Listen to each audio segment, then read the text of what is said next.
We drop in on a criminal transaction that has gone sideways. Two men find themselves pinned down in a shootout with the police. Goldie orders Slim to make a run for it while he holds off the cops. As Slim escapes in one direction, Goldie jumps in his car and speeds out in the opposite. He crashes and flips his car. Two police officers, Hank and Jed, approach to disarm and disable Goldie. As they stand over him, they resist the urge to kill him, but only because the cleanup would add to their workload. Goldie goes before the judge and receives a 5-year sentence. He has a rough adjustment to imprisonment. He's going insane in the membrane.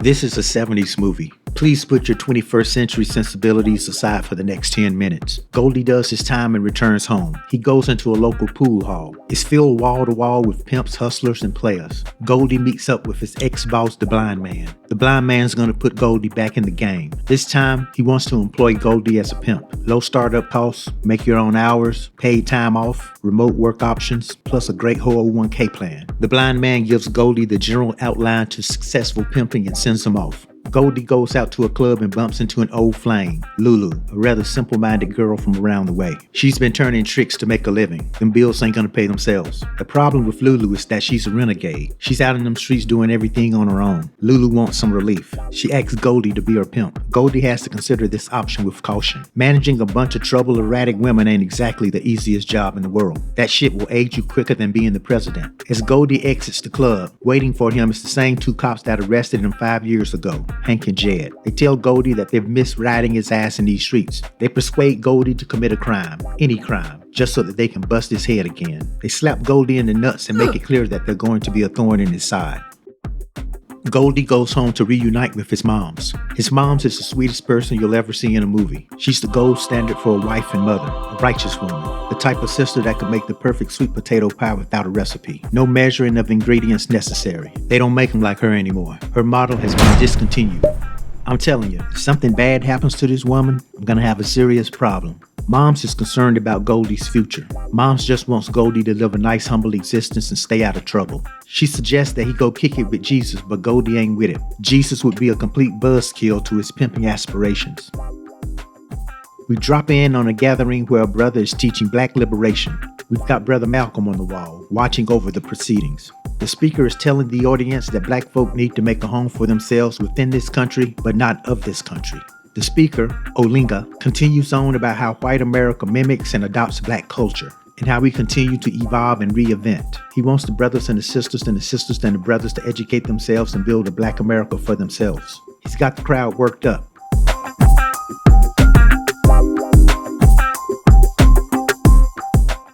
The meeting commences and Goldie makes his way through the crowd. He embraces Olinga. Turns out that the two men are brothers, not just brothers, but also blood brothers. Olinga is elated to see his brother after 5 long years. He has dreams of Goldie joining the black movement. Little does he know, the only movement that Goldie is interested in is moving hoes from one corner to the other. We're at the barbershop where we meet Pretty Tony, a talkative pimp who is bragging about the superiority of his pimping. He's true to the game, purse first, ass last. He ain't even had time to sleep with his top girl cause he's so focused on money. We pan over to Goldie, soaking in this pimping 101 like a fly on the wall. Or should I say a pimp on the wall. Goldie hooks up with Lulu that night. He tells her that he's going to be her pimp. He begins to set some rather high expectations for an entry-level pimp. Lulu laughs at the irony of her being the one having to teach her pimp the game. The pimp-hoe partnership begins. The money begins to flow. Goldie is making it rain. He begins to dress the part, building a network with his little pimp buddies, and he quickly amasses a lineup of hoes.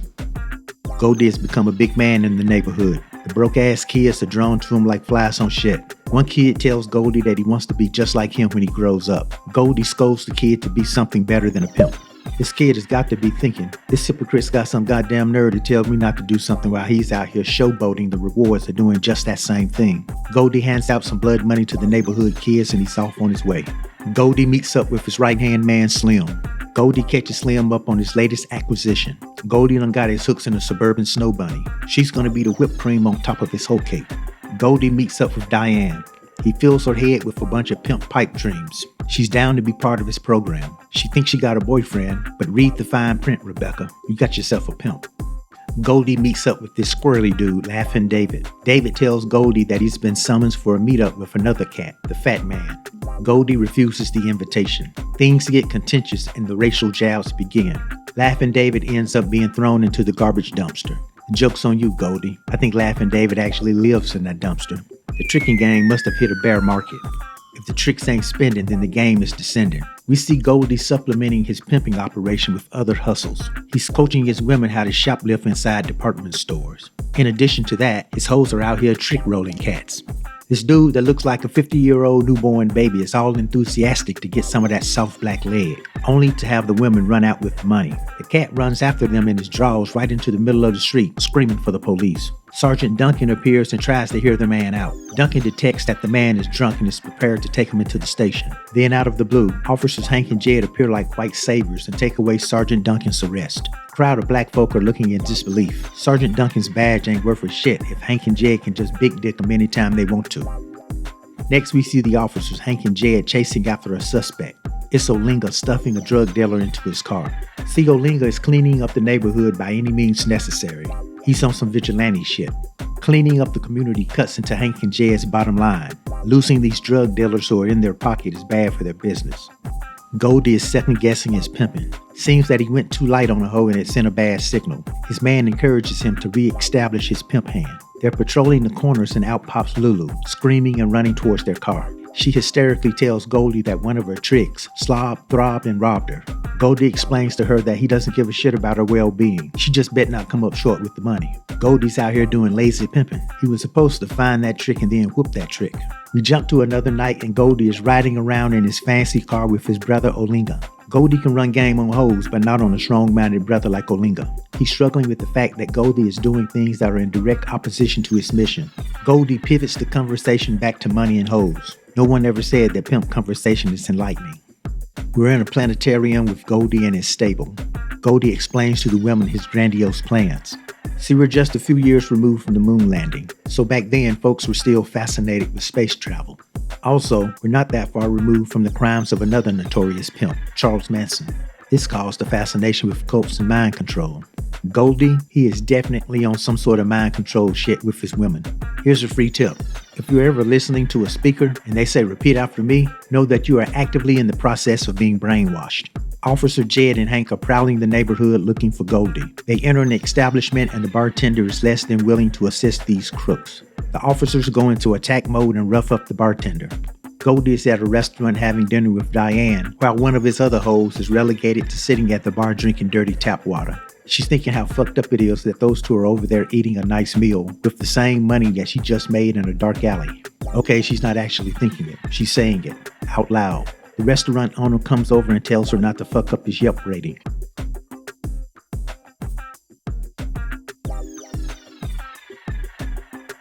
She throws hot noodles on him and Goldie has to come over and cool her shit down with some well-placed whispered threats.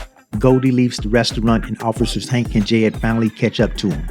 They start hating on him and the fact that he's eating in fine restaurants with fine women. Goldie calls them out on their jealousy. He tells them that they just want to be like him. The two cops find this hilarious. So hilarious that they gut punch Goldie and arrest him. Inside the holding cell, Goldie gets a visitor. It's Officer Hank. Hank offers Goldie the opportunity to join forces, do dirt for them. But Goldie has no intention of working with Hank.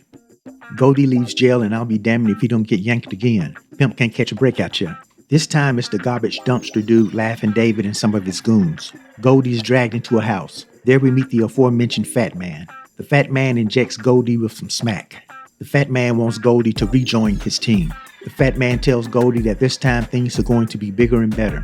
Forget about Deffer. Goldie is content with the money he's making from pimping. The Fat Man tells him that the pimping game is small potatoes and that he could be making much more money. He tells Goldie that the word of his success has caught the ear of the bosses, and those bosses want to shut Goldie down. Not only is Goldie cutting into their action, his brother Olinga is out here monkey wrenching their drug operations.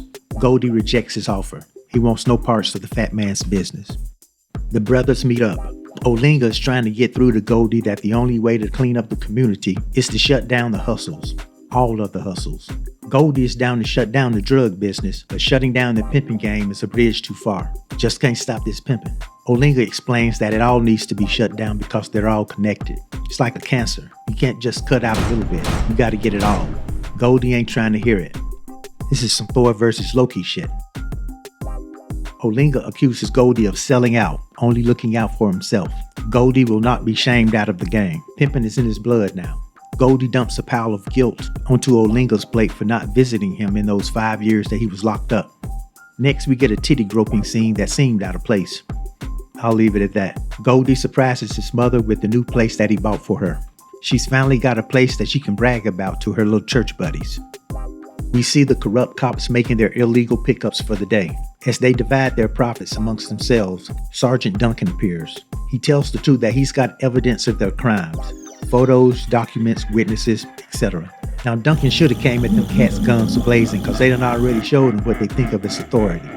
The two officers fill Sergeant Duncan with hoes and keep it moving. They make their way into the pool hall. Inside, they shake down the hustlers. They tell them that a cop has been shot in the area. Yeah, no shit. They begin to pat down the players. Pretty Tony thinks he's above all this. His protection money should exclude him from their harassment. For this, he gets an uppercut to the gut. Damn near knocked the player's brim to the floor. Hank singles out Goldie and Slim. He orders them out of the building. Once outside, he tells the two men to make a run for it. Slim and Goldie are too smart for that. Can't give these devils a reason to blast you in the back. The standoff grows contentious until some bystanders show up. With a bunch of witnesses on the scene, the two officers watch as Goldie walks away unscathed. Goldie goes inside a church. He listens to a minister preaching about being righteous. Then the preacher says, "Repeat after me." I'm kidding, sort of. It's the night of the players' ball. The pimps are sliding out of their limos with their fur coats. Inside the function, the fat man watches Goldie with an eagle's eye. He follows Goldie outside. He once again urges Goldie to make a drug run. Goldie still says no, no, no. The fat man is fed up with Goldie's defiance. He warns Goldie that the upper powers will come down on him hard if he doesn't submit. Goldie is feeling himself in the powers that come with being a super pimp. He tells the fat man to fuck off. Again. That's the final straw for the fat man. He grabs Goldie's pimp cane and breaks it. Back on the inside, the winner of the Player of the Year is being announced. Surprise, surprise. It's Goldie.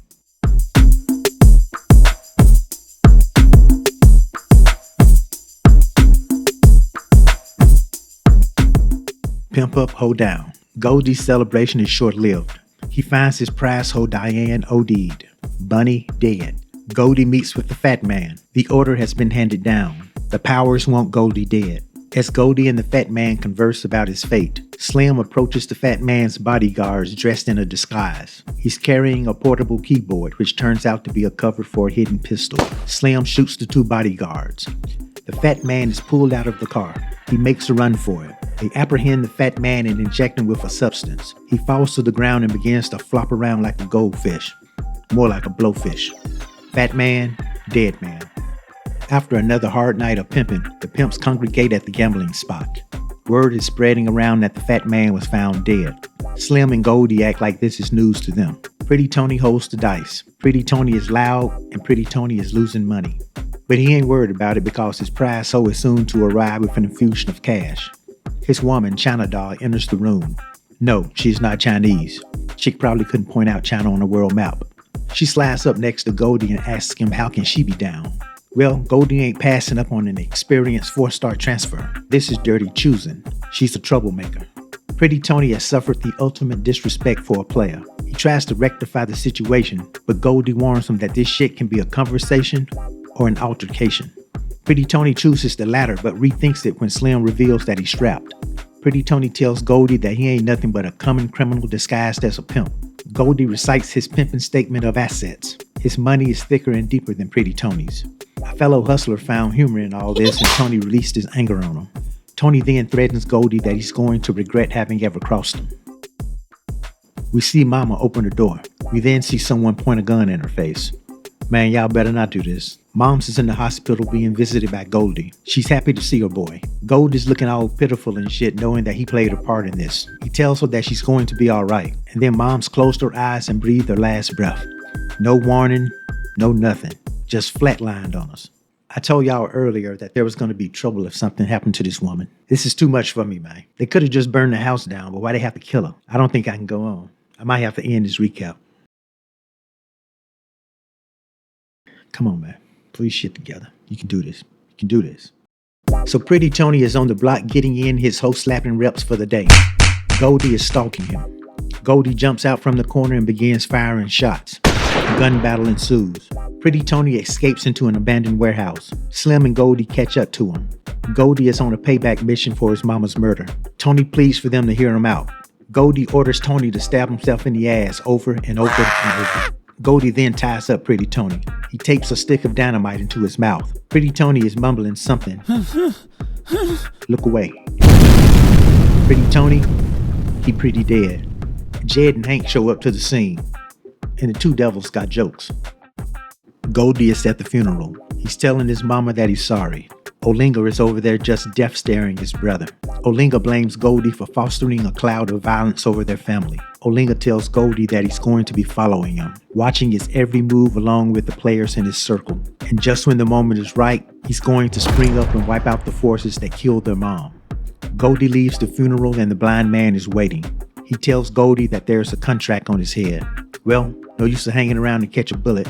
The block is hot. It's time to pack up and get the hell out of Dodge. Goldie's at home packing for his move. Slim tells him that hitmen have been spotted outside of his place. As the hitmen make their way up to Goldie's apartment, Slim and Goldie have disguised themselves as movers and walk right by the hitmen. They make it outside and Goldie tells Slim to meet him back at the warehouse. Goldie arrives. There he sees Slim's portable keyboard, and it's covered in blood. Out pops Hank and Jed. They tell Goldie that they have killed Slim. Oh yeah, they also tell Goldie that they killed his moms.